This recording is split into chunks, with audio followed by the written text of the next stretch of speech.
If we saw any plant that we thought might be psychoactive, we just ate it. In doing so, we discovered a lot of new hallucinogens. If you take 5-methoxydimethyltryptamine, you're not really even taking a hallucinogen because there's no one home anymore. I think Terence famously said it was like being shot out of a rifle barrel lined with Baroque paintings and landing on a sea of electricity. I once was lost in the forest for 12 days with no food and no way out.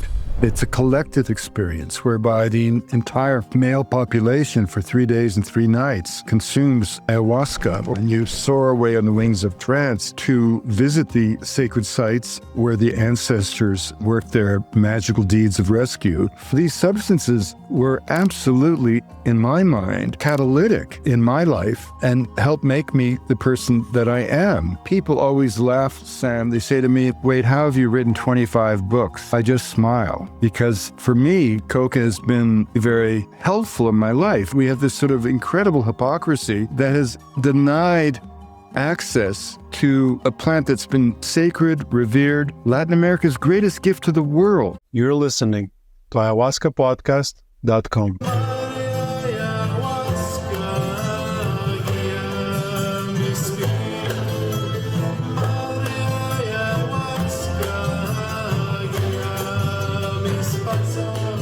Hi guys, and welcome to Ayahuasca Podcast. As always, we do the host Sam Believ, and today I'm interviewing Wade Davis. Wade Davis is a world-renowned ethnobotanist, anthropologist, and explorer. A protege of the legendary Richard Evan Schultes, Wade spent over 3 years in the Amazon and Andes, living among 15 indigenous groups and making thousands of botanical collections. He's the author of the international bestseller One River, a definitive account of Amazonian plant exploration, and the cult classic The Serpent and the Rainbow. Currently a professor emeritus at University of British Columbia and a former explorer in residence at National Geographic, Wade has spent his career documenting the ethnosphere and defending the ancient wisdom of the world's indigenous cultures. This episode is sponsored by LaWayra Ayahuasca Retreat. At LaWayra, we combine affordability, accessibility, and authenticity. LaWayra, connect, heal, grow. Guys, I'm looking forward to hosting you. Wade, welcome to the show. Well, thanks, Sam, for having me. Yeah, it's an honor. Two of my most sort of renowned guests I had on the podcast, Gabor Mate and Dennis McKenna, both mentioned you without me asking on the episode. So that's how I knew I absolutely had to have you. And it's an honor and a pleasure. Wade, now you're this renowned figure, and you've done so much in your life, and you're in your 70s. But let's start in the beginning. Let's start with you coming to Colombia as a young man. So talk to us about that and how has that influenced your life? Yeah, well, Sam, that's one thing. It's a nice question to begin with. You get to the age that I am now, or Dennis, or even Gabor, and you have kind of an obligation to look back and reflect and to the extent possible, share a bit of, I don't know if it's wisdom, but certainly experience with younger people. And I think one thing that younger people are misled is the idea that life is linear, that you go from A to B. If you skip C and D, you don't get to the rest of the alphabet. And in fact, life is made up of these serendipitous moments when your destiny kind of meets you. And you have to develop, as Joseph Campbell famously said, a sort of inner compass so that you make those decisions and you own those decisions. So in that sense, no decision can be wrong because you make it. And the goal in life, the greatest creative challenge, is to be the architect of your own life, and always in old age, bitterness comes to those who look back on a life of decisions imposed upon them, and contentment comes to those who can look back and say that they owned all their choices. And I think a big part of that is being patient, and giving your destiny time to find you, but also being opportunistic, not in the sense of being a schemer, but to look for opportunities that kind of end up propelling you to places beyond your imaginings. And I think if you kind of dissect any life well lived, You can look back. I'm sure, Sam, in your own young life, I mean, how did you get to Colombia? How did you meet your wife? How did someone from Lithuania end up in the Americas? Something Latvia. happened. Oh, I'm sorry, Latvia. Oh, Yeah, disculpe, similar. hombre. Lo siento tanto, pues, hombre. That's a big faux pas. No, I mean, seriously, though, we have our own destinies. We own our paths. And in my case, it began very accidentally in a way. I had a modest, humble, but deeply determined mother in Canada, and not quite sure why or how. But when I was 13, she told me that Spanish was a language of the future. And she worked all year as a secretary in a public elementary school to raise enough money to allow me to join a group of schoolboys that a Spanish teacher was going to take to Colombia in the summer of 1968. Now, it's difficult to remember how far away Colombia was in 1968 at a time when most Canadians and Americans, let alone Colombians, had never been in an airplane. And I was very fortunate because at 14, I was the youngest of the 6 lads, and most of them, by chance, were billeted with quite wealthy families and sort of spent the summer in the sweltering streets of Cali, hanging out the Club Campestre, with the La Gente de Bien. And I was really fortunate to be billeted with a more modest family in the mountains above Cali.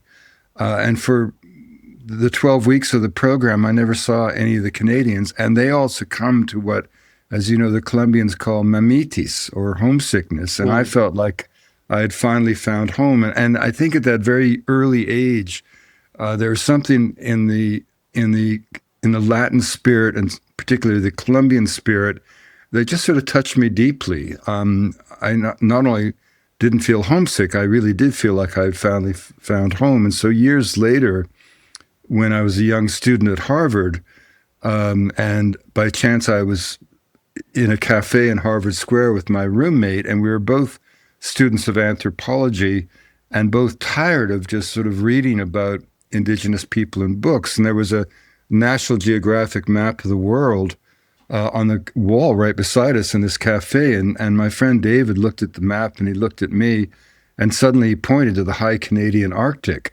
Well, I had to go somewhere. And I literally, Sam, watched my left arm. I was only about 18 at that time, 19 maybe. And my arm just lifted and it hit the Northwest Amazon of Colombia. Now, had it hit Latvia or had it hit Italy, I might have become a very different person, right? But it hit Colombia, and having decided on the whim to go to Colombia, however that would happen, there was only one man to see. The professor you mentioned in your introduction, Richard Evans Schultes, who Prince Philip had called the father of the Amazon. Parts of national parks would be named for him. He was a man who sparked the psychedelic era with his discovery of the so-called magic mushrooms in Mexico in 1938. And I just went up to his 4th floor office in the Botanical Museum at Harvard, and I knocked on the door, and I said, I'm from British Columbia. I've saved up money in a logging camp, and I want to go to the Amazon like you did and collect plants. Now, he had slipped away in 1941 to the Northwest Amazon, and because of the wartime emergency, he was there for 13 uninterrupted years, with the occasional trip back home to Boston to see his family, but basically in the forest for 13 years. And instead of asking me for my credentials, this man who was himself a legend simply looked across a mound of plant specimens and said, well, son, when do you want to go? And 2 weeks later, I landed in El Dorado Airport in Bogota. And just before going, to placate my terrified mother in Victoria, British Columbia, I went back to the professor at her request to get some final tips. And he had 3 vital pieces of information. He said, don't bother with leather boots because all the snakes bite at the neck. And then he said, don't forget to wear a pith helmet because in 13 years he never lost his bifocals. And his third part of advice was to not come home without trying ayahuasca. And I didn't use a pith helmet, but I certainly did try ayahuasca.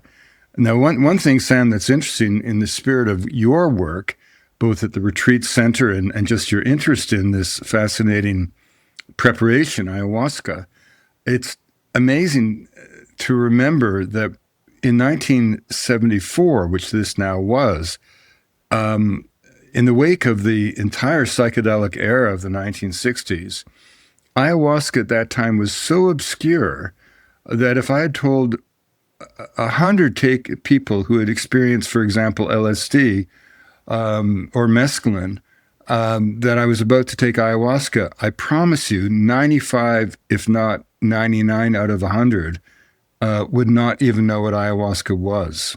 That's how obscure it was in the early 1970s.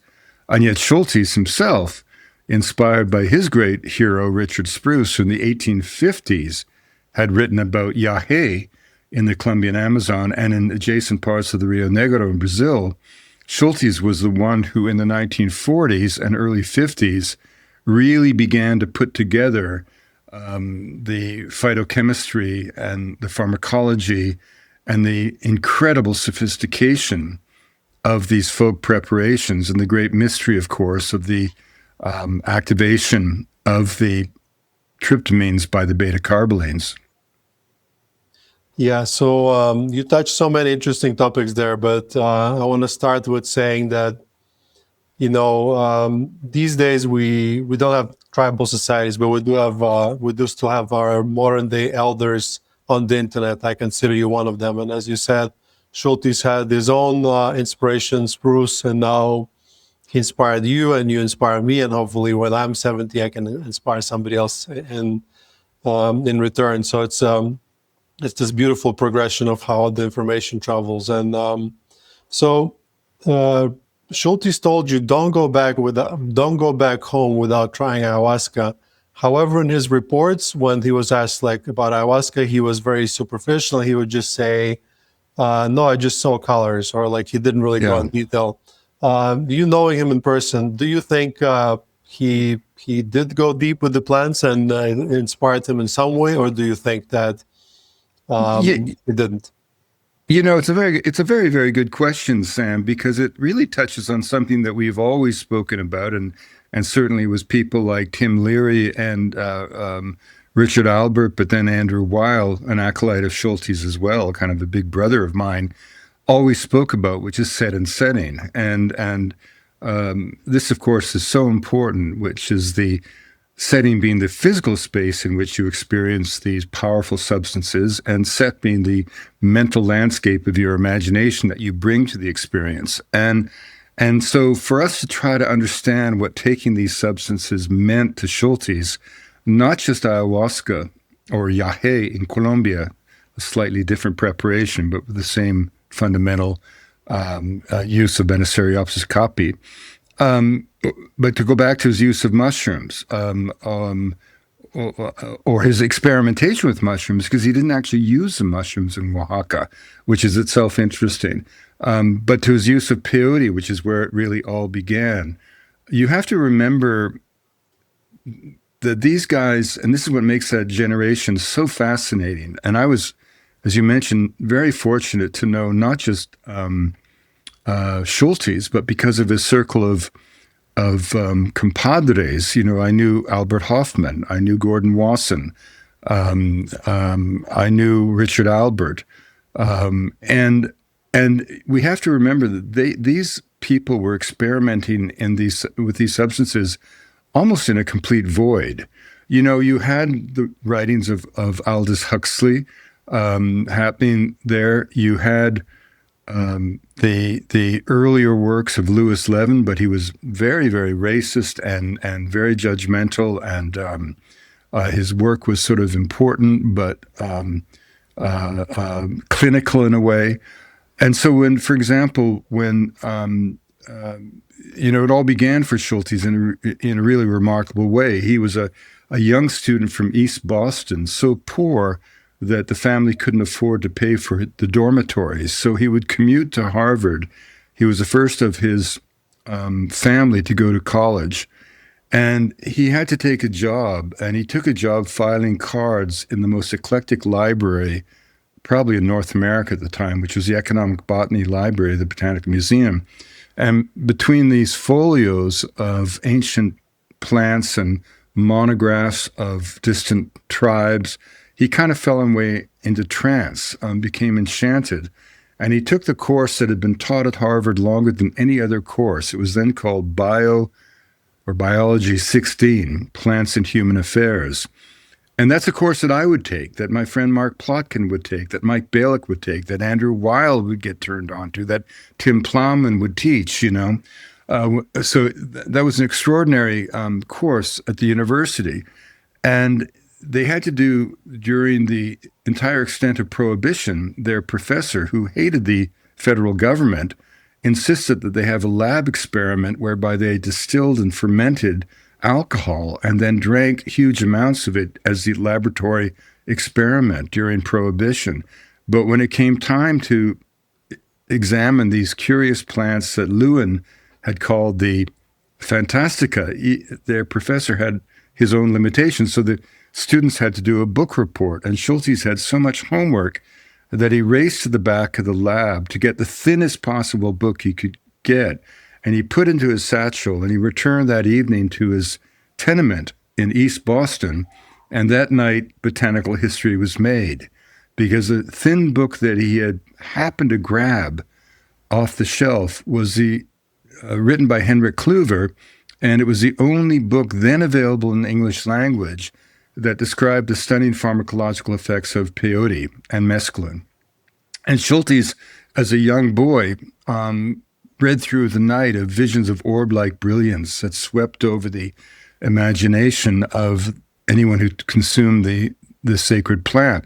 And he went back to his professor the next day, and he said, I have to know this plant. And so his professor gave him a reading list and then arranged for him to have a small scholarship. And that summer, in a 1928 Studebaker car, he and a young anthropology graduate student, Weston LaBar, who would go on to write the seminal book, The Peyote Cult, bounced and rumbled over the dusty roads of America at Oklahoma Territory to live among the roadmen of the Kiowa and ingest peyote 3 and 4 nights a week for 8 weeks of his young life. And Schultes came back a man transformed. But that's where we first hear him saying, I only got colors. And LaBar, who was a Freudian anthropologist, if you will, was always perplexed by that. And I asked Weston, when I interviewed him for the book One River, just before he died, what it meant when Schultes said, I only got colors. And what Weston said is that Schultes was so shuttered within the constraints of his own worldview. And you see these images in Oklahoma. He was dazzled by what he saw all around him, but was he able really to let himself free? He publicly, he would say, I only just got colors. But Sam, when I wrote that chapter in the book One River, which I think we call the Peyote Road, and I took a first, it was a first, you know, to write that book, I had to recreate Schultes' life. He didn't keep journals. I had every single fact there had to be retrieved from some primary, secondary, or tertiary source. And I took a certain amount of license to try to bring alive what his experiences were. So, for example, I went to accounts of, I had taken peyote myself. I had read accounts of the Kiowa. I knew his informants, Charlie Charcoal. And in the book, in a kind of work of literary nonfiction, I imagined a peyote ceremony, right? I knew the ceremony had happened, but I brought it alive in dialogue, and all that dialogue I had found somewhere, right? But the amazing thing is when Schultes read the book One River, and I was quite nervous about how this kind of formal, a very academic Harvard professor would respond to that literary kind of poetic license in a way, you know. But what was extraordinary is his wife said that he kept the book by his bedside table until he died.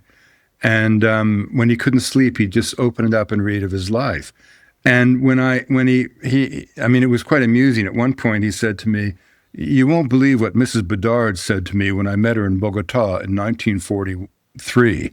And then he pointed to some dialogue that I had made up because the book had become his reality.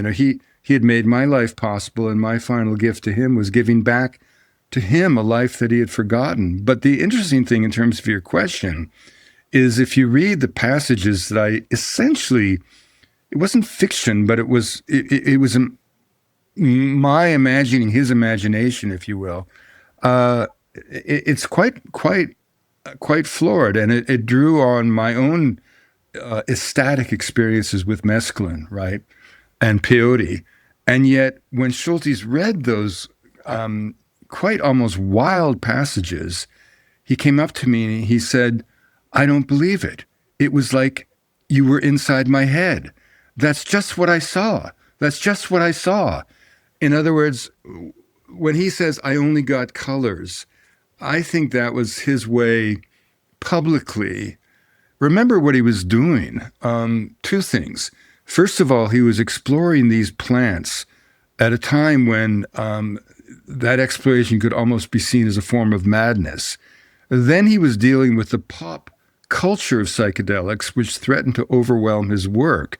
Remember when Leary stumbled upon hallucinogens because of the Life magazine cover story of Wasson using the mushrooms in Oaxaca in 1953, and Wasson was directed to Oaxaca, to Huautla, to the Mazatec, to Maria Sabina by Schultes, who had been there in the 1930s. And so he famously disowned Leary for using the word psychedelic when the proper Greek was psychodelic. But he was really distancing himself from the pop culture of psychedelics because, remember, this was a major force of his academic interests, and the government was coming down very, very hard on this, right?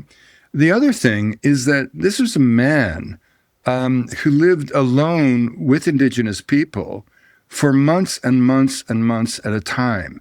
We go off and do field work. It sounds like when you go down to Leticia to hang out with the Tucuna, or maybe go to Mitu and hang out with the Barasana, the Cubeo, or the Macuna, the Tanimucos, for a few weeks, and it's cool, and we all have a chance to do that now.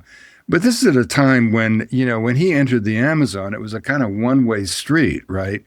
And in the same way that you often hear of British explorers who, in the middle of nowhere, would insist on shaving themselves clean every day.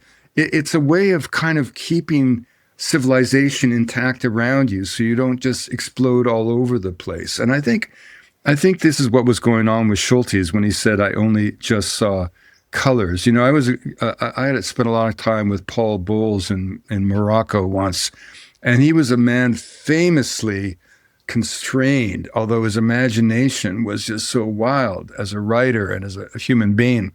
But Bertolucci, the great Italian film director, told me that Paul had to be like that because if he wasn't like that, if he didn't have that, literally the physical coat and tie that he wore in Tangier in the Moroccan heat, he would just explode all over the place. So there was this element in Schultes of, and I remember that, I once was lost in the forest for 12 days with no food and no way out. I remember kind of reflexively slashing at the vegetation with my machete for no particular purpose, but somehow to make a statement that I was going to survive, and I think that's what that "I only saw colors" thing. He had to keep control because, remember, another thing to think about it is by the time all of us were taking psychedelics, we knew about psychedelics. We had been told about psychedelics. I mean, by the time you came to ayahuasca, there were thousands of people around you who had taken it, But these individuals were real pioneers, and there were no reference points. And I think they had to find ways to protect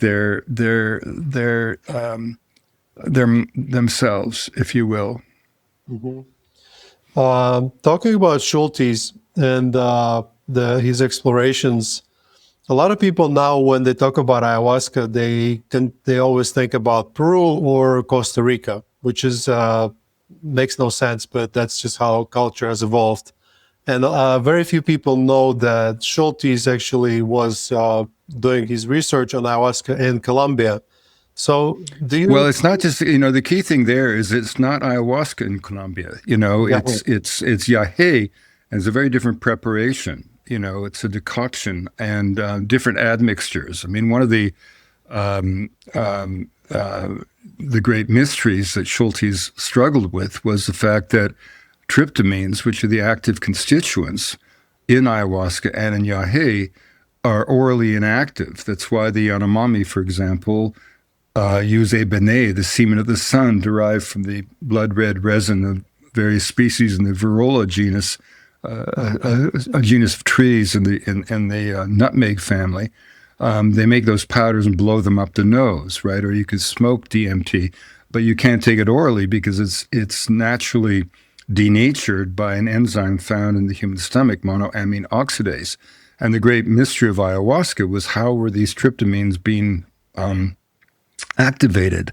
And of course, the great discovery was that the beta carbolines, compounds found within the actual woody liana, Banisteriopsis capi, were MAO inhibitors of the precise sort necessary to potentiate the tryptamines. And that was something that Schultes unraveled. And curiously, the admixture plant in that contains the tryptamines there are various sources, but of course the famous one is chacruna, which is Psychotria viridis, which is in the coffee family. But there's also chagropanga, which is another species in the Malpighiaceae, Diploteris rusbiana. And but curiously, the very first specimen of the admixture ever collected wasn't collected by Schultes. It was collected by William Burroughs, who knew nothing about botany, but was hanging out with Schultes in 1952 in the Colombian Amazon, in the Putumayo. So, how do you think we went from them doing it in Colombia to now very few people knowing that ayahuasca or Yahé even exists in Colombia? Because I understand the difference, right? The different DMT shrub and tryptamine source, but the vine is the same. And now Colombia was kind of completely overlooked by the psychedelic tourism, and there's very well. Good, thank God. I would just say thank God for that. There's good things that came from it, but I think what's really fascinating, Sam, is if you had. I first took ayahuasca in 1974, and we talk about set and setting. I remember Tim Plowman saying to me, Yahé is many things, but pleasant isn't one of them. And when William Burroughs, the original popularization of Yahé was in Colombia, and it really was from a series of letters exchanged between Allen Ginsberg, the poet, and William Burroughs, the writer. And Burroughs went down to Colombia in 1951, looking for the ultimate mind-bending high. And that precipitated a series of exchanges as they went back and forth between Ginsberg and Burroughs, with Ginsberg also going down. And that was published by City Lights Books in San Francisco as the Yahé Letters. And in the Yahé Letters, you have this very funny scene where Burroughs, who at the time was a heroin user, writing books like Junk and was his other famous one, Naked Lunch, but he and Schultes had gone to Harvard at the same time, and he goes down to Bogota, and there's a scene where he goes to the National Herbarium. He's looking for Yahé, which he thinks is going to be the ultimate mind-bending high, and he runs into this professor from Boston who he calls Doc Schindler. Well, that was Schultes, and Schultes sends him off to Macoa to get Yahé, and Burroughs gets beaten up by the cops, robbed by a thief, rolled by a pimp, and basically, escapes tail between his legs and scrambles back to Bogota.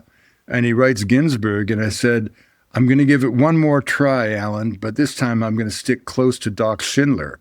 And so Schultes, being Schindler, and Burroughs go back to Mocoa, and Schultes scores him a big whack of Yahé.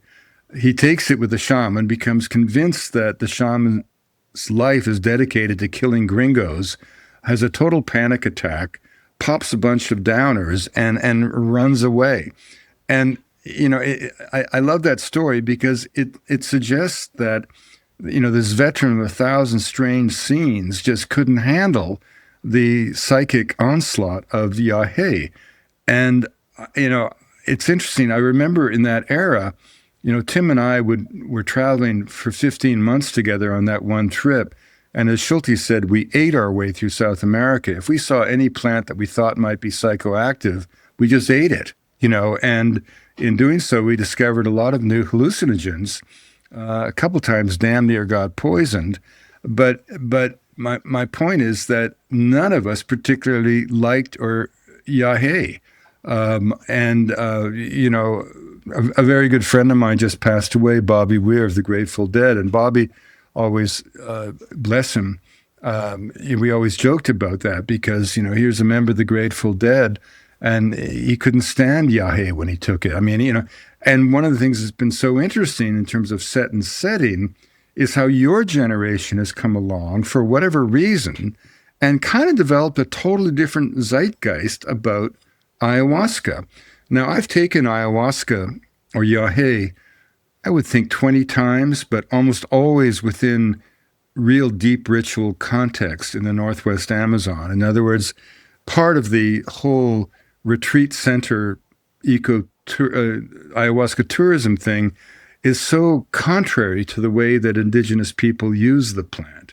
The whole idea of taking the substance as a personal journey or in search of personal curation or to resolve, that certainly did happen, but it was very much a mestizo thing. So, for example, because of the book, The Yahé Letters, which was centered on Mocoa, there was already along the road between Sibundoy and Mocoa, which for those who don't know Colombia was at one point called the Road to Death. It's a precipitous road across the Andes in southern Colombia, and from the Alto Putumayo, a river that's born in the Colombian, El Macizo Colombiano, that gives birth to all the great rivers of Colombia, many of them, but it flows into the Amazon. And in 1974, there were curanderos, very much mestizo, with a kind of syncretic use of the plant, very much in the same sense that San Pedro or Huachuma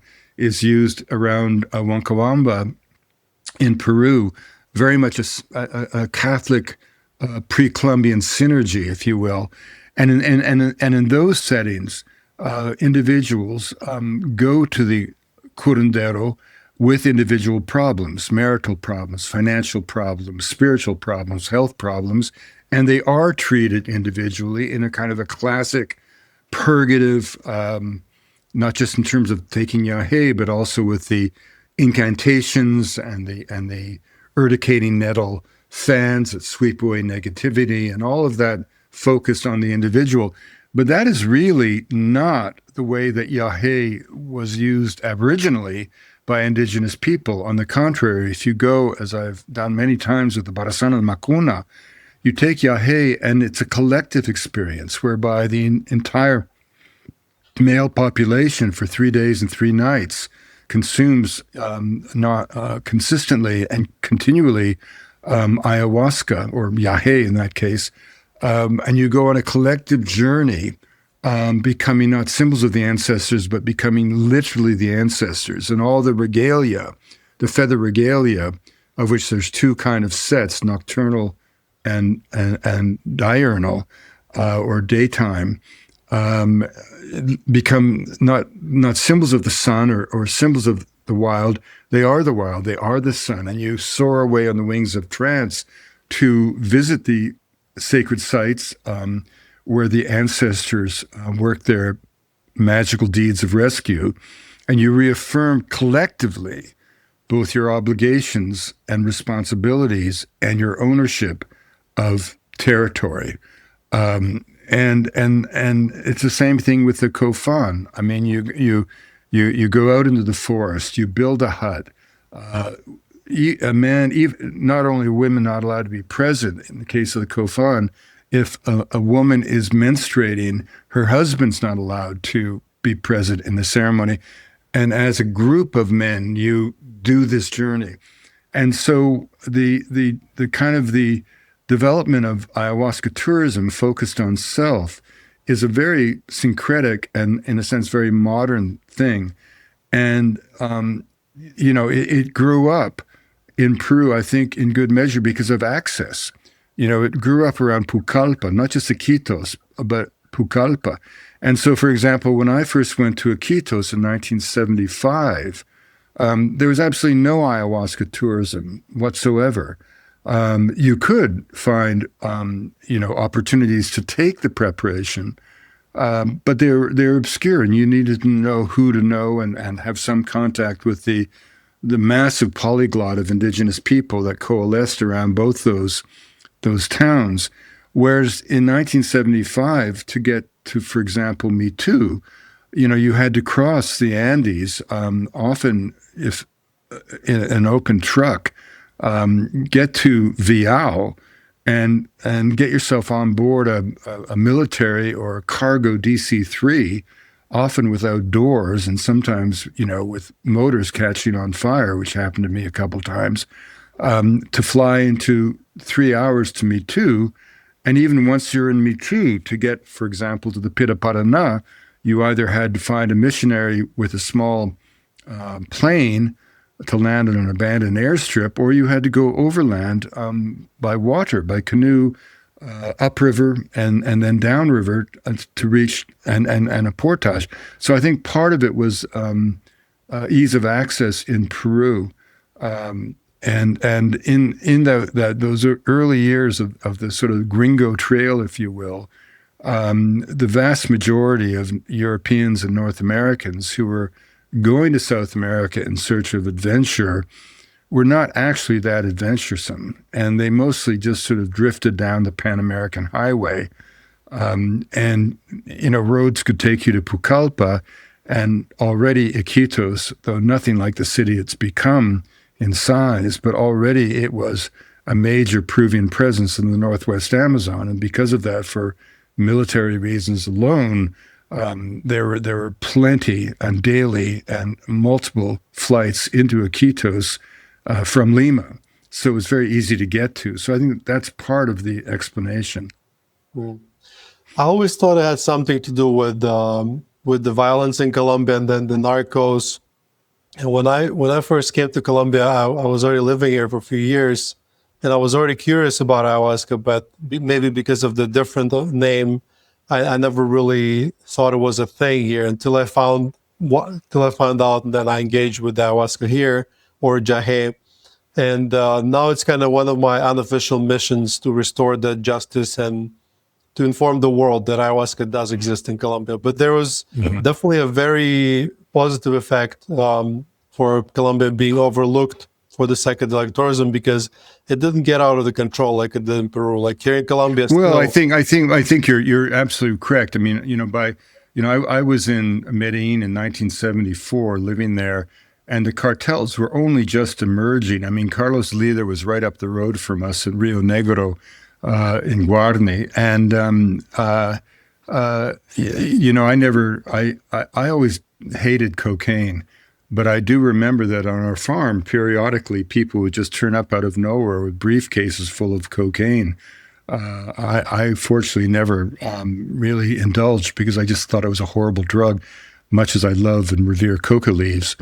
But you're right. I mean, by the late 1980s, Colombia was really off limits to travelers in any kind of serious way. But that's also a kind of interesting metaphor for Colombia, because by the same token, the 50 years of conflict also implied that vast parts of Colombia were left alone from industrial development. I mean, if you compare, for example, in the 1960s, somewhere in eastern Ecuador, the homeland of the Cofan, for example, alrededor de Lago Agrio. Lago Agrio, when I first was there, you can't believe it, Sam, in 1974, it was just a row of shacks on two sides of a dirt road, and now it's a city of God knows how many hundreds of thousands of people. And since the 1970s, the Oriente of Ecuador has been ravaged by colonization, deforestation, oil fields, and pipelines, and so on. And yet today, even though the Colombian Amazon is under threat, it remains a roadless expanse of forest the size of France. And so this was one of the peace dividends, if you will. I think, your work in reclaiming a stolen legacy, in a sense, with Yahé is echoed in our efforts to liberate Coca from the shadow of cocaine, and bring this extraordinarily beneficial plant to all people in the world. If we could liberate Coca, a plant that's highly nutritious, all kinds of medicinal applications, but more importantly, a plant that works, a mild stimulant, and actually, helps people. It enhances your focus, your concentration in the most subtle of ways. It gives you a slight lift to your spirits. It could, I think, displace all these horrible drugs like Ritalin and Adderall and serotonin uptake inhibitors, Prozac, and bring its untold benefits to the well-being of all of humanity. I have a mamba in my cheek. Well, muy geloso. I'm a big fan muy of geloso, hombre. Ese no fue justo. ¿No? You don't like mamba? No, me encanta mamba, pero estoy aquí en Canadá. Por eso yo soy geloso. No, but also, we have 250,000 families, campesino families in Colombia, who have to grow coca to survive. We could give them a licit market. We could give through tax revenue the nation state of Colombia the revenues to pay the cost of peace. I mean, it's just waiting there to be plucked out. No plant that is out there could bring greater benefits to a greater number of people in all corners of the world. And that's sort of my mission in life is to liberate coca in that sense. Before I even read your book, Magdalena, about Colombia and the river and coca, I've already been saying this for a few years. My second unofficial mission is to rebrand Colombia from cocaine to ayahuasca, or from sort of bad drugs to good drugs. And I'm a big fan of coca as a plant and its traditional use, because it is this amazing, very mild stimulant. Sam, I wrote a long piece for Rolling Stone earlier this year. The most remarkable story about coca, which people don't know about, is that the efforts to eradicate the traditional fields began fully 60 years before there was a cocaine problem. And let's remember the adage, there's no such thing as good and bad drugs. There's good and bad ways of using drugs. I mean, cocaine hydrochloride extracted from coca leaves remains our most important topical anesthetic for nose, throat, and ear surgery. So it's not that cocaine is bad per se, it's how people use it and the criminalization around its use that causes such agonies. But the fascinating thing is that the early attempts to eradicate the fields had nothing to do with cocaine, nothing to do with the pharmacology of coca chewing, everything to do with the cultural identity of those who revered the plants.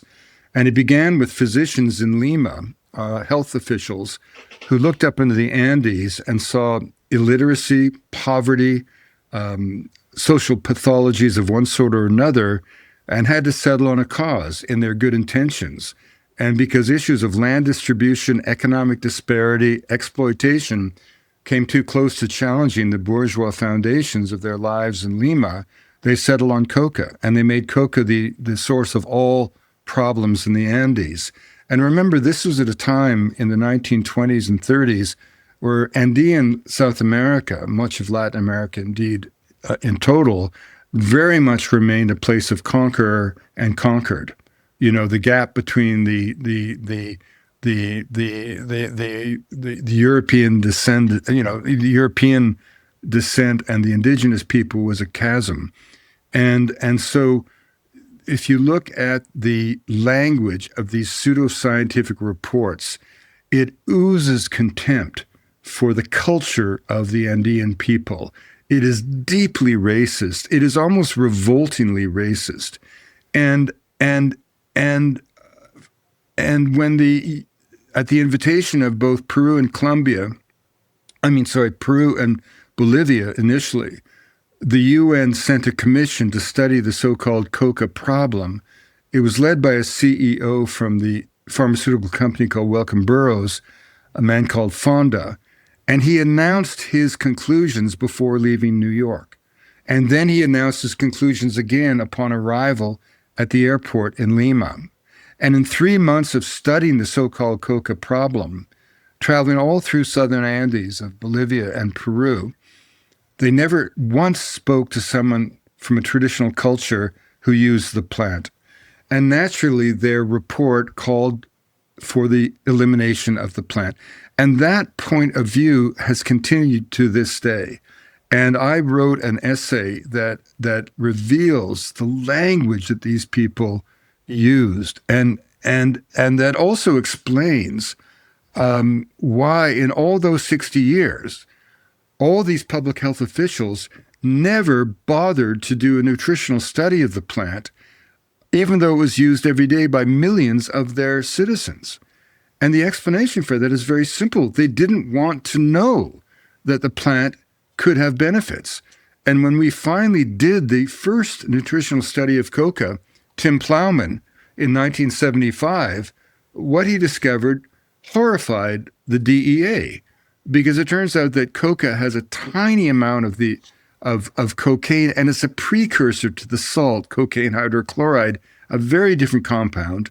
But more importantly, the plant is full of nutrients, full of vitamins, has more calcium than any plant ever studied by science, making it perfect for a diet in the Andes that traditionally lacked a dairy product.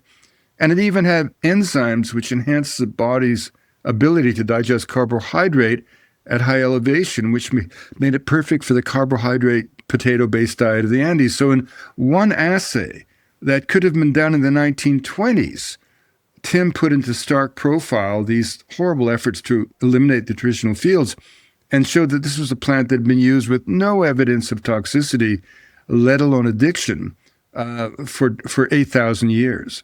And so what we need to be focused on is that the demonization of the plant came out of a place of individuals, and not just public health officials in Lima, but their views were parroted by similar bourgeois authorities in Colombia and Bolivia, and it came out of a place of absolute revolting racism and contempt, right? It's almost as if we were living, I mean, it's not too harsh to say, or hyperbolic to say, it'd be the equivalent to discover that we are still governing ourselves by laws and opinions generated by Nazi Germany, and yet recently the World Health Organization, at the request of Bolivia and Colombia, did a formal review of Coca to see whether it should be rescheduled or descheduled, because at the moment Coca leaves, despite their extraordinary history of benign use and beneficial use, are considered by World Health Organization to be the equivalent of fentanyl or heroin. And the review process called for submissions from academic bodies, and yet Andy Weil and I, who were part of a submission from University of Arizona, were disqualified by the WHO because we were seen to be advocates of the leaf. So in other words, if you're doing a review of this plant that's been misunderstood, and you have people who understand that history and are advocates of the plant, they are excluded from the process because they bring their positive opinions to that process. And not surprising, the determination of the WHO, despite all the protestations at the highest levels of the Colombian government, they concluded recently that this had to remain classified as the equivalent of fentanyl. And there were even completely dishonest reports in that document of purported mortality, people dying by using coca leaves, which is about as ridiculous as saying somebody died from drinking a tinto, you know? Yeah, I'm sure much more people die from eating standard American diet, which is now changing than coca leaves. And if you really look into, like I traveled to San Agustin in Colombia, there's those ancient statues made of stone, and all of the figures have one cheek protruding because no, I mean, but one of the really interesting things that people don't know, Sam, about coca, it's fascinating.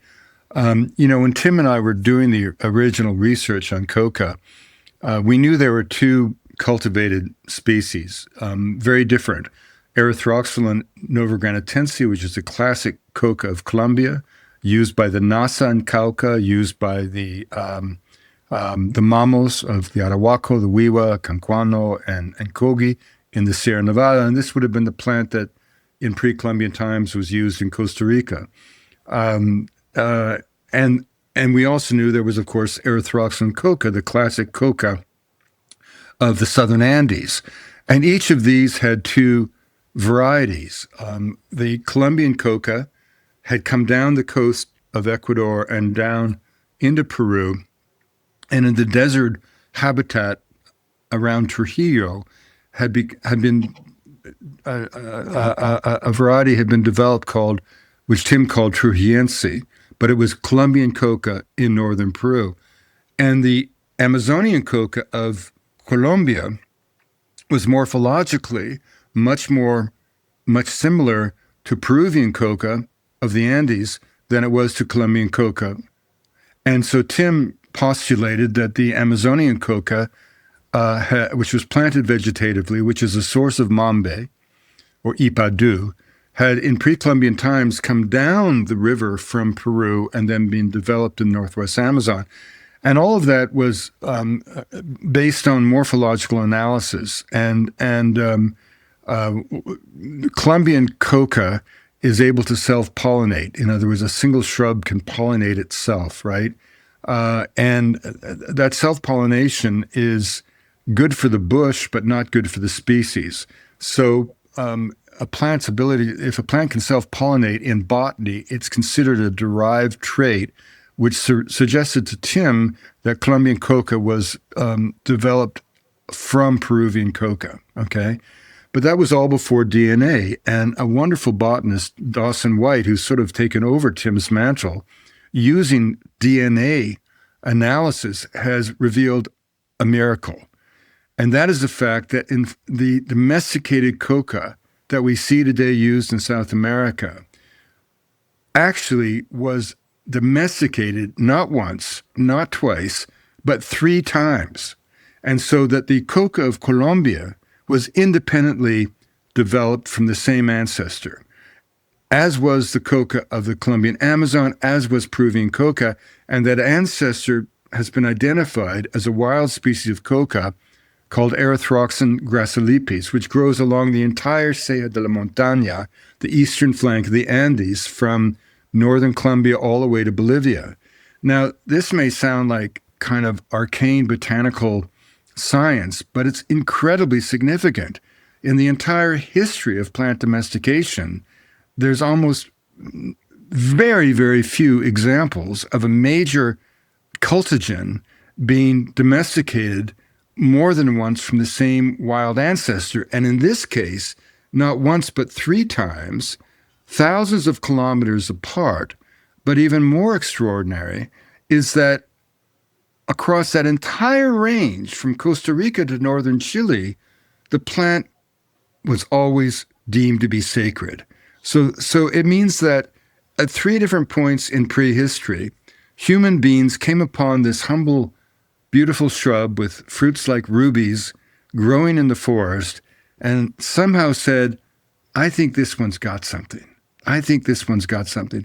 And they invested hundreds of hours of effort over hundreds of years to domesticate that wild plant and bring it into the human toolkit. And they did it 3 different times. And why did they do it? Was it just because it had some medicinal aspects? Did they do it because it had nutrition? Well, yes, we can say that Coca is nutritious, but the way that Coca is used outside of Northwest Amazon, where the leaves are actually masticated, not consumed, so you don't consume most of the nutrition. So the point of Tim's nutritional study wasn't really to say that Coca is a major component of diet. It was to demonstrate that the plant was not toxic and incidentally show that it was in fact full of nutrients. But no one was ever arguing that Coca was a major aspect of diet. So it wasn't diet. It wasn't medicine. What was it? It was the fact that Coca improves lives, that Coca is so subtle, and yet it allows us to overcome so many subtle things that afflict us. You know, we know that the kinds of little afflictions, whether it's neuroses or whether it's depression or whether it's just aggravation or whatever, all of these little afflictions are part of the price we pay for being conscious.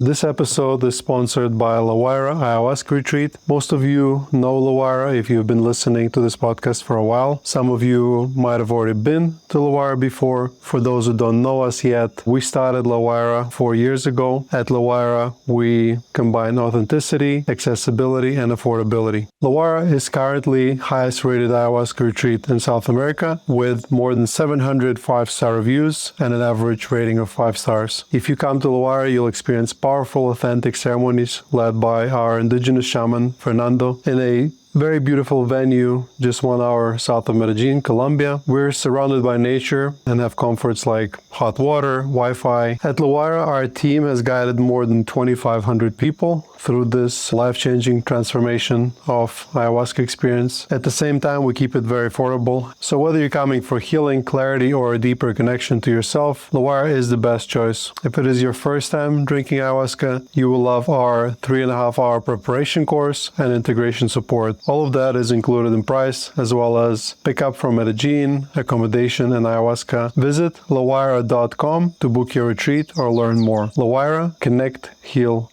grow. LAWAYRA.com. And there's no reason to believe that our ancient ancestors were free of these afflictions. If they were conscious, we know they weren't. And what Coca does is eliminate those afflictions in a subtle way. The most interesting research on Coca, Sam, was done in the late 19th century by physicians, some Latino, some European, some American, who knew about the dangers of cocaine, but had no bias against the leaves. And I'm talking about people like Mortimer and Lloyd and Christensen, the head of the British Medical Association. And these men, you read their reports, and they're so ingenuous. They're saying, you know, I think this is supposed to be a stimulant, but you don't really know you're stimulated, but then it is a stimulant. I mean, it's so sweet, their reports. And what they're describing is the most remarkable feature of coca leaves, which is that the effects are so subtle that you only notice the effects by the consequences the effects have on your mood and your daily life.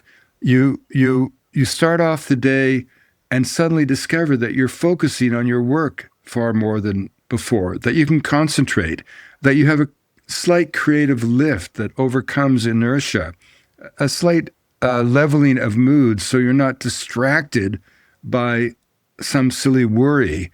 You're not getting up to get another cup of coffee that just leaves you jittery like this, right? And at the end of the day, you've accomplished so much, and then you simply go for a walk or you go home for dinner, sleep comfortably, have no effects whatsoever save the productivity of the day, And then you could do it all again the next day. And that if you run out of leaves, nothing happens. You just think, oh, it's too bad I don't have that little helper, but I'll keep at my work. And, people always laugh, Sam. They say to me, Wade, how have you written 25 books, or made 40 films? And Sam, I just smile. Because, because Coca has been so, for me, Coca has been very, very helpful in my life. And I think that this is the real crime, is that a completely benign plant that has all these demonstrated benefits, concrete benefits, as opposed to the plethora of phony ingredients that people pay thousands of dollars for in the health care business, in contrast to all the other vegetable stimulants that we somehow tolerate, from mate to coffee to tea. It's interesting. I had this experience with the World Cup, where the captain of the Peruvian side, who played for a Brazilian team in Sao Paulo, tested positive for metabolite of cocaine. And he was going to be thrown off the team the very year that Peru qualified for the World Cup for the first time in a decade. And his lawyer called me from Sao Paulo, and I said, he's from Lima, right? And we just had Christmas, and I bet he went to Ayacucho or Cusco. Oh yeah, he did.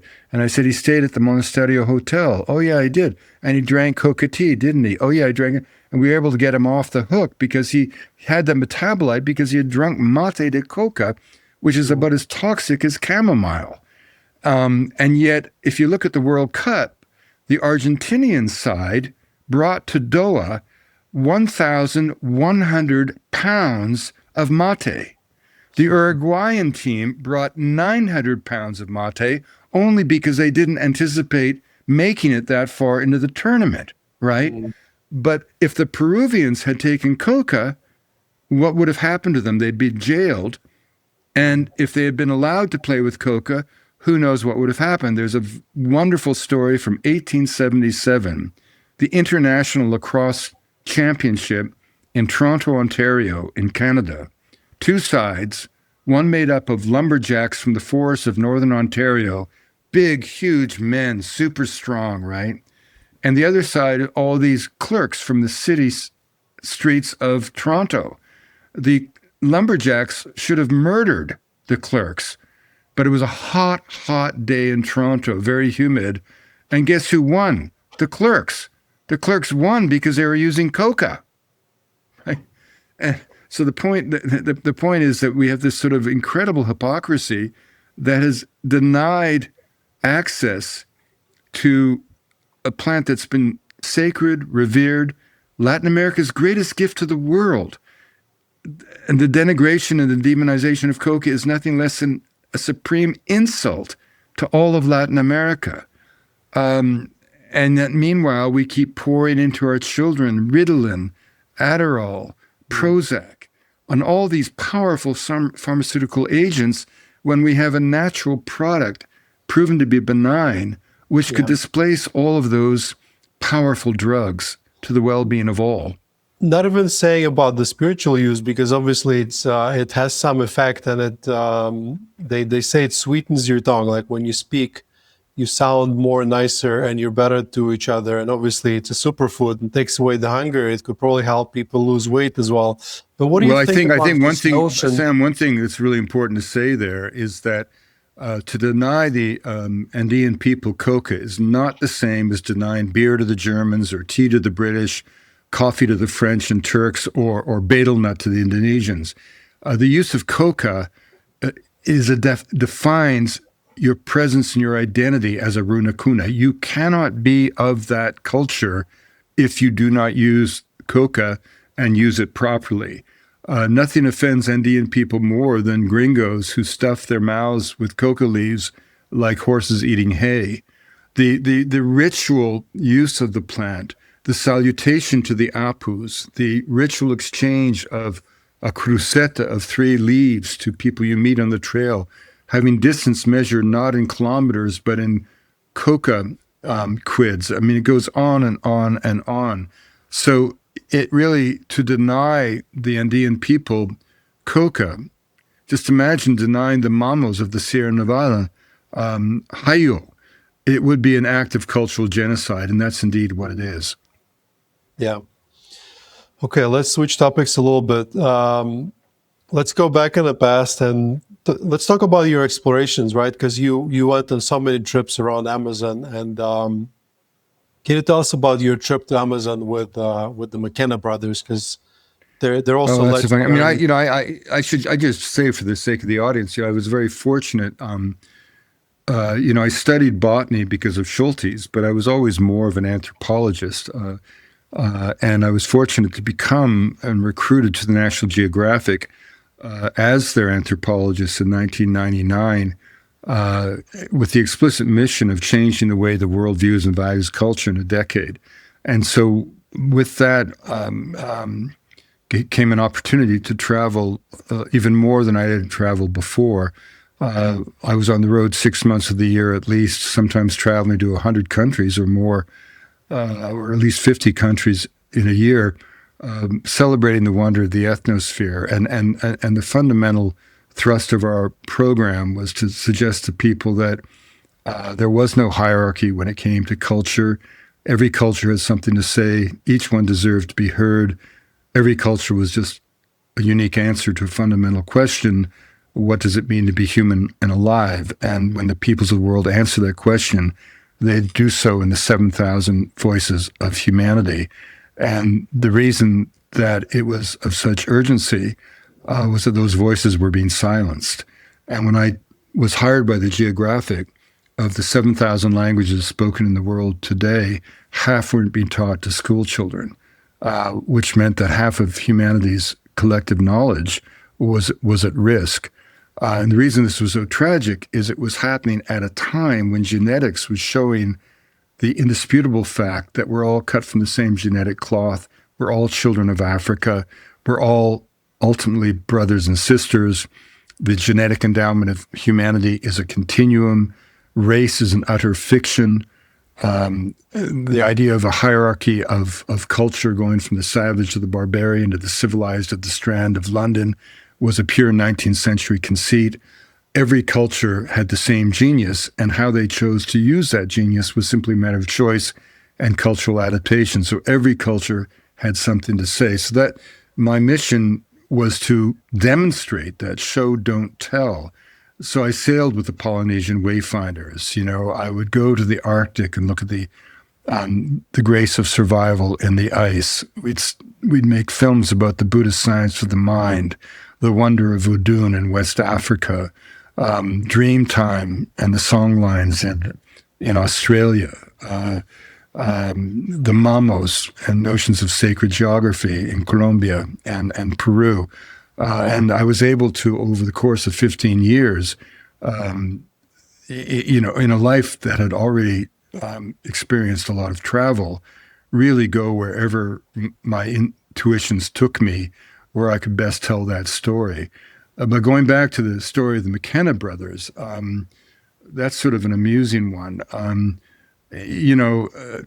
Terence McKenna is one of the most remarkable characters I've ever met. He had an absolute Irish gift for the gab. And his brother Dennis, who is still alive, is a very, very close friend of mine.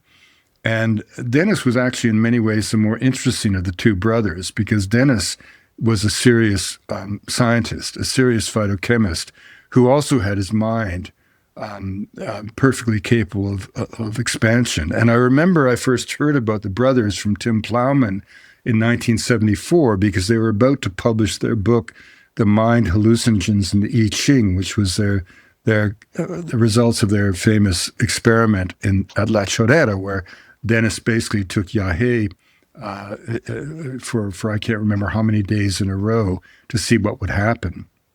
And by the time I actually met them, I met them in Iquitos in 1981 or so, 82 maybe. And I had been asked to help out a group called the Institute of Ecotechnics, who had brought a concrete junk ship up the Amazon to do ethnobotanical research. And both the McKenna brothers and I kind of turned up at the dock in Iquitos. And Dennis was studying orally active tryptamines. Schultes had reported that the Bora and the Witoto had oral preparations based on Varrola. And that was really interesting to Dennis because they weren't, of course, as you know, supposed to be orally active.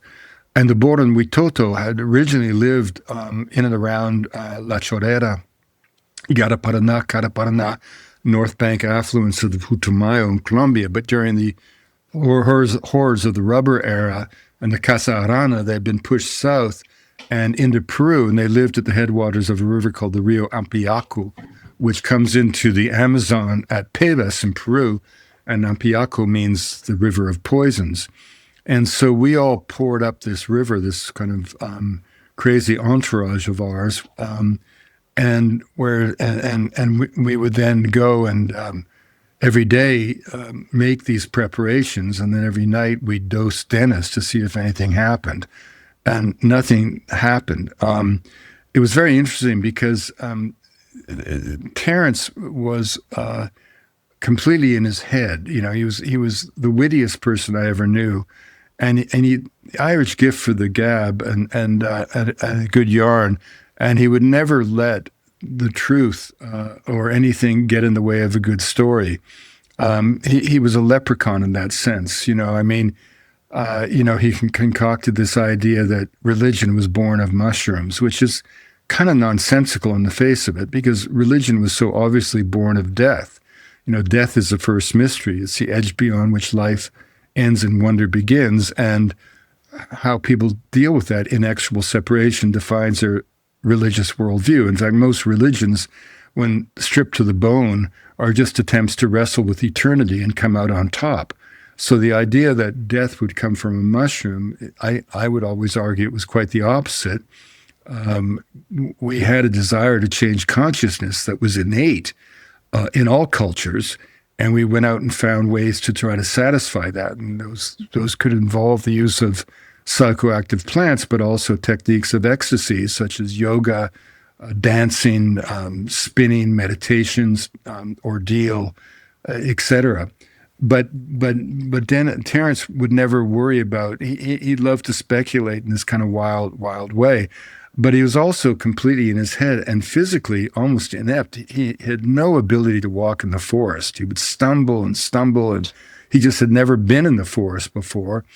And it was kind of amusing. And he would prefer to sit in his hammock and kind of pontificate about mushrooms. And the irony is that we were in this Bora community where something quite interesting was happening, an annual dance ceremony, which is how, you know, these communities bring people together in good measure so that young men and women can find partners.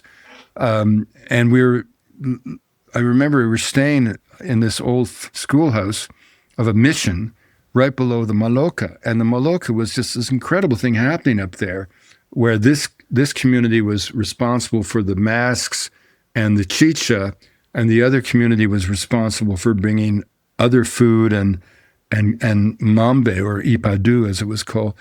And every night the drums would, signal drums would let each community know how much had been collected, how much. It was a kind of competition. It was ethnographically fascinating, but it had Terence wasn't interested at all in that. He wanted to take mushrooms and talk about Mars or something like that. And the irony is that the only reason the mushrooms were there is the cattle brought in by the missionaries, whose intention had been to destroy the culture of the people. And so I found it kind of silly. So I actually left the schoolhouse and slept in the Maloca with the Indians, with the Bora. But I enjoyed Terence enormously. And I remember after many, many nights when we would create these preparations by day and dose Dennis by night, and nothing would happen. And I remember I came upon Terence, and he had little vial of pure crystal DMT. And I wasn't the head of the expedition, but I was in a sense the leader, only in that I knew the culture and could speak Spanish, and none of them spoke Spanish. And I sort of said to Terence, I mean, what have you got that here for? I mean, bringing drugs to native cultures is not really the right thing to do. And but Terence said, "Oh, Wade, these shaman, they're always fucking with dosage. I just brought this shit along to let them know what kind of ballpark we're used to playing in." And another time I saw him just looking like a kind of wilted flower from the heat. And he wasn't using mambe, and which was strange to me. And I said, "Terence, are you okay?" He said, "I feel like a crystal of sugar on the tongue of a beast, impatiently awaiting dissolution." In other words, he was such a wonderful character. But, the thing is that Dennis ended up doing very serious science from that expedition and has continued to do extraordinary science since then. He has always honored his brother.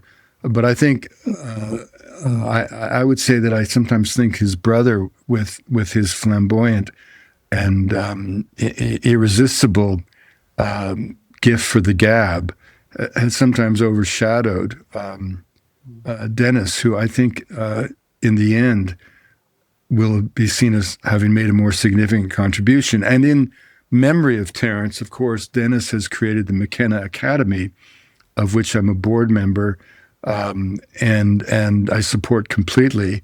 And Dennis is very, very, very much carrying on the mission of the two remarkable brothers. I think we as humans are lucky to have had them both, and how different they are. I'm just so sad that Terence died, so I can't ever interview him. But at least the funny thing, once you know how you go to these conferences, Sam, and almost invariably panels are boring, right? You'll have a panel of 4 people, and the moderator simply goes to one person who gives a rap for 5 minutes, and the next person.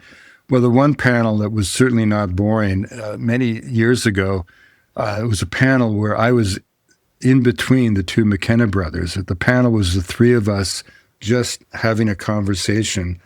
And it was absolutely, to this day, I can still feel the kind of spiritual, psychic energy of those 2 amazing brains on either side of my head. It was a real joy. Yeah. So you traveled to Amazon many times, and you said you had at least 20 ayahuasca or Yahé experiences. Does any of them stand out to you? Do you want to share any of them? And how do you think it affected you and in your journeys? Well, I don't really separate ayahuasca from other entheogens or so on. I mean, one of the I think Ramdas and Leary were kind of archetypes, and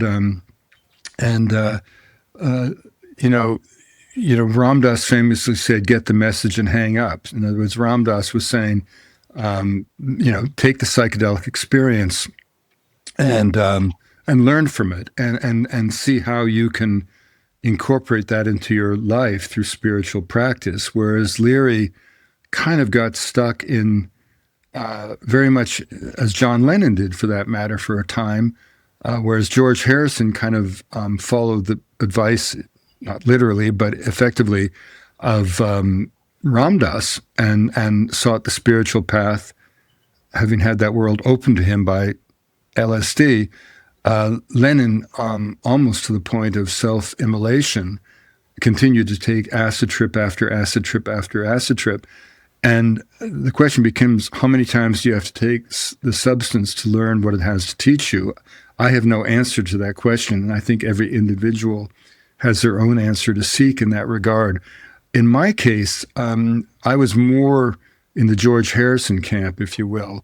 In other words, and it's to my good fortune in the sense that, our museum at Harvard was the world center for the study of psychoactive plants. So I was exposed to substances, and I suppose might have overused them if I hadn't had a different inclination or propensity. I tended to be not morally constrained in any way, but just so respectful that I was judicious in my use of these substances. I mean, I tried just about everything that was psychoactive, and things that people didn't think were psychoactive. I mean, I found lots of new hallucinogens.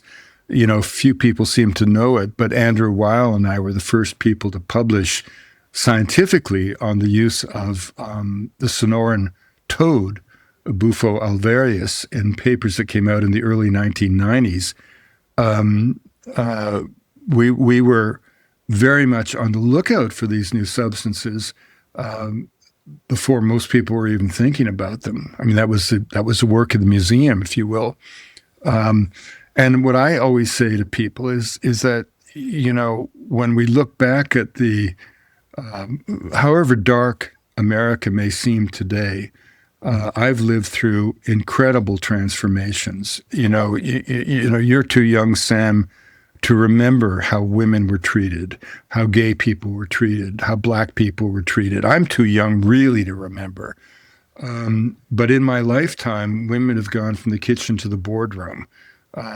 People of color from the woodshed to the White House, gay people from the closet to the altar. When I was young, just getting people to stop throwing garbage out of a car window was a great environmental victory. Nobody spoke about the biosphere or Gaia. Now these are terms that are familiar to school children, and all for the better. And yet, curiously, when we look at the ingredients in the recipe of social change that resulted in these really dramatic social transformations, cultural transformations, the one ingredient that until recently, with this Renaissance, was consistently expunged from the record was the fact that millions of us lay prostrate before the gates of awe, having taken a psychedelic. Now, I say very, proudly, I wouldn't write the way I write.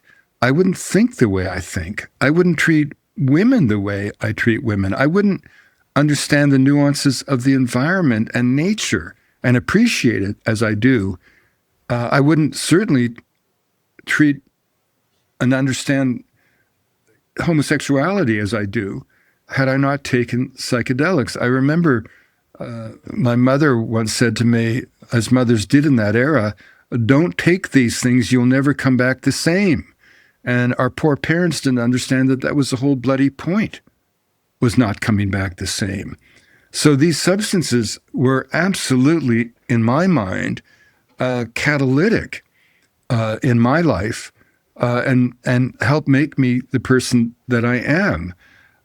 And I also, everybody, I think it's really important, because it's really important that no one who is interested in these substances feel any kind of peer pressure from anyone in any way, shape, or form. I found, for example, that when I was young and I wanted to deconstruct the world into which I was born that had been imposed upon me, first marijuana and later psychedelics were incredibly useful. And then as I came to a certain point in my life, when I was constructing my own world, building a career as an artist, as a writer, becoming a father, with all that implies, becoming, as the Vedic scriptures talk about, a householder, with all the responsibilities of a householder. I didn't want that world blown apart, right?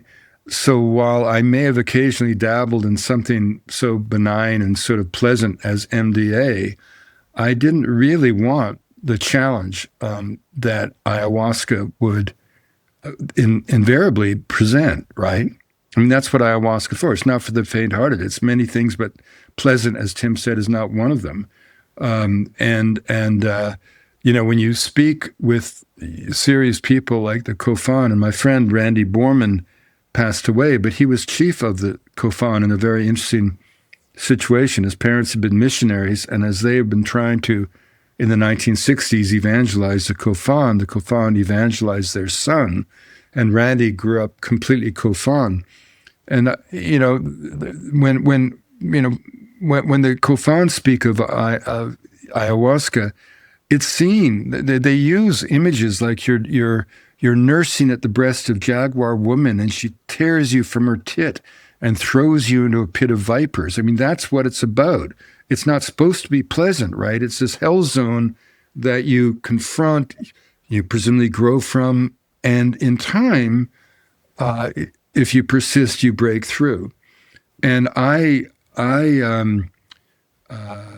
remember, for example, when I wrote the book One River in 1989 to 1996, I hadn't taken ayahuasca in 20 years, and I took it on several occasions just to remember what it had been like. And I remember one occasion just sort of clinging to my body for survival. It was so terrifying. And I've always been interested in the attraction that young people have to ayahuasca. Dennis and I have talked about that a lot. I mean, Dennis, in all seriousness, Dennis and Terence have always been drawn to the tryptamines, a class of compounds that really, if you take 5-methoxydimethyltryptamine, you're not really even taking a hallucinogen because there's no one home anymore. It's like, I think Terence famously said it was like being shot out of a rifle barrel lined with Baroque paintings and landing on a sea of electricity. I mean, it basically eliminates self, and you find yourself in a kind of a universe of color and form and a dissociated state. And Terence and Dennis were always drawn to that state. That's why they were always interested in mushrooms, and they were always interested in Yahé and I've always been more drawn to indole. I've always found San Pedro cactus much more useful to me because it's physical. It grounds you in the earth. It's orgiastic in a way. It creates a connection to the natural world. I mean, if the tryptamines eliminate a sense of self and sort of put you in this, whether it's a real state or whether it's an imagined state or it's a sort of short circuit chemical explosion of your imagination, it basically eliminates self. The first time I smoked 5-methoxydimethyltryptamine, which at the time was completely legal, I really thought I had died. And we tape recorded the sessions. And when I came out of the short-lived experience, tryptamines are very short-lived, my first words were, I felt like I was a bellows for God. And when they played the tape, the entire short experience, a single sound had been coming out of my voice like a mantra, and I was not aware of that at all. So it was kind of like, I find that tryptamines kind of like slap you around and then spit you out, and you kind of land and you have no kind of after effects, and you're kind of going, what was that, Whereas when I would take, as Terence always said, a heroic dose of San Pedro in Peru, in nature, on the coast or in the forest, I would have an 8-hour ecstatic, direct and memorable experience of the divine, of the glory of biological life. I remember being able to stare at a leaf of grass coming out of the desert sands of Peru for I don't know how long, but in complete awe of that achievement. And you come out of that experience not deranged, but inspired by just the pure fecundity and amazing nature of being alive. And also with San Pedro, you could have collective experiences. They always talked about collective experiences with Yahé, and the famous story of it being called, the drug beta-carbon be called telepathy. And at some point, I never had that experience with ayahuasca or Yahé. I always felt I was trying to spending most of my time clinging to survival when I took them. Whereas with there's a passage in One River that is absolutely true. When Tim and I had discovered a new species of Trichocereus, and I prepared what I thought was just a reasonable dose of it, but we had no idea it was a new hallucinogen. And it turns out we took an enormous dose of it.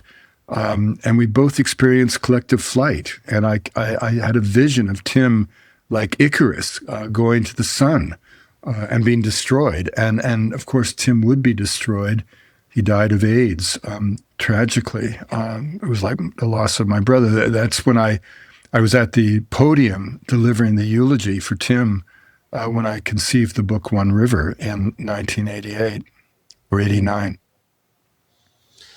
Yeah, thank you for sharing this. There's so many topics you touched about ayahuasca, so if you let me, I will talk about those. But like with challenging ayahuasca experiences, and you also mentioned set and setting, and I think that you said that our generation come up with this new zeitgeist and new way of seeing it. I think what we did, we added a third S to the setting. It's a skill. And so here at my retreat center, I've given ayahuasca now, not myself, I have an indigenous shaman, but we've given ayahuasca now to close to 3,000 people. And we have more than 700 five-star reviews. So everyone, like 99% of people leave very happy. So I think that missing ingredient of adding preparation, also like there's this long period of time before people even engage with ayahuasca, and there's a lot of workshops and word circles. They get very comfortable. And then also the dosage, it makes a very big difference. And the way I see ayahuasca as opposed to San Pedro, because I'm a big fan of San Pedro. I had a ceremony just last month. Ayahuasca is like a surgery. It's this like difficult, unpleasant experience where when you have a surgery, you don't really focus on the surgery itself. You focus on the outcome, because next day, or especially after doing a retreat, you feel so much better. But San Pedro, on the other hand, is this celebration where you just sit there and you're in nature and colors, like everything becomes so beautiful. And another thing I like that Dennis McKenna says, it's use of those plants as guide ambassadors, as in ayahuasca has adjusted and sort of like evolved, and other psychedelic traditions did the same, and they left the jungles and the forests and the mountains, and now they're coming into the society and sort of meeting us halfway and adjusting to what we want, because they try to get this message out, which is like, guys, like, look, you're destroying the world, like this is not good. And that's something that I see with thousands, like hundreds of people coming and saying like, well, I felt the pain the earth has experienced through ayahuasca. And that's a nice segue for us to talk about, which I know you're very passionate about, is protecting the jungle and protecting the world. Sam, that's a really, the first time anyone's actually explained it to me in a way that makes sense. I love it the way Dennis talks about ayahuasca having agency and plants in general having agency, and I think with ayahuasca, when I really look back on it, almost every time I've taken it, and even for example, when I've taken it in ritual context, very much in ritual with Martin von Hildebrand, or in ceremony where we're present with the Badasana doing a remarkable ritual event. Yeah, it's always been sort of spontaneous. You don't know, you're just being polite. You don't ask for the preparation. You wait until they offer it to you. They offer as much as they think you should have. It hasn't, it's probably rare that I don't think I've ever been properly, in a sense, quote unquote, prepared for an ayahuasca ceremony, and the sense of the feeling the next day, which you mentioned, you feel so good the next day. I mean, I always felt you felt so good because you were grateful to be alive, but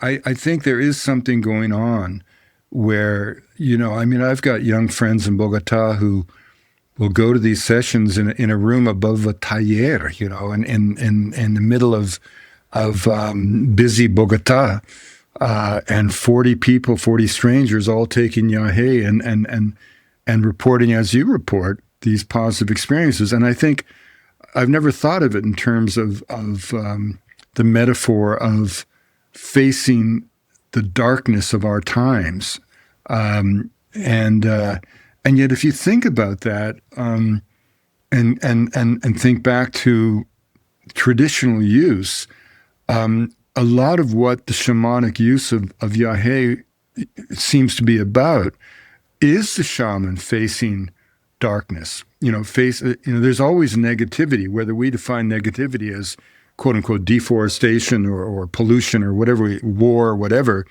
It's no different in essence than a Kofan shaman seeing the negative and dark forces of sorcery, for example, or in the case of the Warani, another group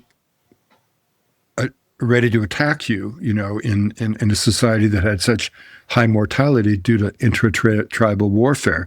So I can see how that metaphor is that's why you take ayahuasca, to come face to face and not avoid, but confront proudly, bravely, courageously, in a way that you somehow come out of the experience more prepared to confront darkness. That makes a lot of sense to me. Yes. So wait, we've already gone half an hour over the agreed time, and it's been, because I can probably do another 2 episodes with you. But let's we can, Sam. But let me suggest something for all of you, wonderful people. Your generation, even younger. Something I've learned that I think is a real useful lesson. Like all young people, I was rabid. I was kind of a leftist revolutionary for a time. I was a zealot for one thing or another. And mercifully, I've sort of left all those indulgences behind. And one of the things that I have embraced is something my father said to me once. He said, my mother, for example, was not really a practicing Christian, but she was a Christian in her essence. And like all Christians, she had this sort of hope that if we just tried hard enough, good would eventually vanquish evil. That the Christ child would vanquish the fallen archangel, the devil. And my father, and that's the essence of the Christian dream. My father, who had been broken by the war, had no such illusions. But he used to say to me, son, there's good and evil in the world. Take your side and get on with it. And what he was saying is, don't ever expect to win. Light and darkness walk side by side, always will, always have. And you can't vanquish darkness. You can't vanquish evil. But you do have a choice. And that's what side are you going to serve? And when you adopt that attitude, it's very liberating. Because not only do you not expect to win, you don't get bothered if you lose. And you realize that the long walk of life is indeed a kind of pilgrim's path. And there is no destination. The destination is a state of mind. And so in my case, I've found that that's allowed me to remain deeply engaged, even as idealistic in a way, and certainly maintained the integrity of my beliefs and values in a positive sense into what is becoming older age, right? I'm 72, and I'm still as engaged. I still have as many hopes. I still rally to the side of what I see to be righteousness, whatever the issue is. I'm in this completely ridiculous, I suppose, quixotic quest to liberate a sacred plant, Coca. My friends, you say he doesn't even pay attention to the fact that he's up against the DEA, the U.S. government, the cartels, every nation state, every international organization, and he somehow thinks he's going to win. But I do think I'm going to win. and so I think that's a really useful image that, take your side and get on with it. And then you never get disappointed by losing, and it means you never give up the fight. Thank you, Wade. Thank you for that wisdom, and I absolutely support your quest to liberate Coca. It's an amazing plant, and hopefully the world would stop being crazy and just accept that it's as great as it is. Any last words to the audience, and also where do you want them to find you, or what's should they read? I think as a writer, I mean, it seems old-fashioned, but I love books, and I particularly for Colombian audience, Magdalena is a love letter to Colombia. One River, El Rio, is kind of a map of dreams for young Colombians who, for much of their lives, weren't able to travel in the country of their birth. Probably another book available in both Spanish and English would be The Wayfinders, which is sort of the manifesto of my work at National Geographic. But you can just go on to Amazon or Google, or go to my website, www.daviswade.com. Ridiculously out of date, but there's a lot of films pirated there, a few talks, and some of the books. All I'd say to you, is that I'd love to visit your retreat center and see everything you're doing, Sam. And I wish you well in your mission. Thank you so much, Wade. We'll definitely make it happen, and maybe your friends can join as well. So, guys, thank you. You've been listening to Ayahuasca Podcast. As always, we do the host, Sam Believe, and I'll see you in the next episode. I hope you enjoyed this episode. If you'd like to support us and psychedelic renaissance at large, please follow us and leave us a like wherever it is you're listening. Share this episode with someone who will benefit from this information. Nothing in this podcast is intended as medical advice, and it is for educational and entertainment purposes only. This episode is sponsored by LaWayra Ayahuasca Retreat. At LaWayra, we combine affordability, accessibility, and authenticity. LaWayra, connect, heal, grow. Guys, I'm looking forward to hosting you.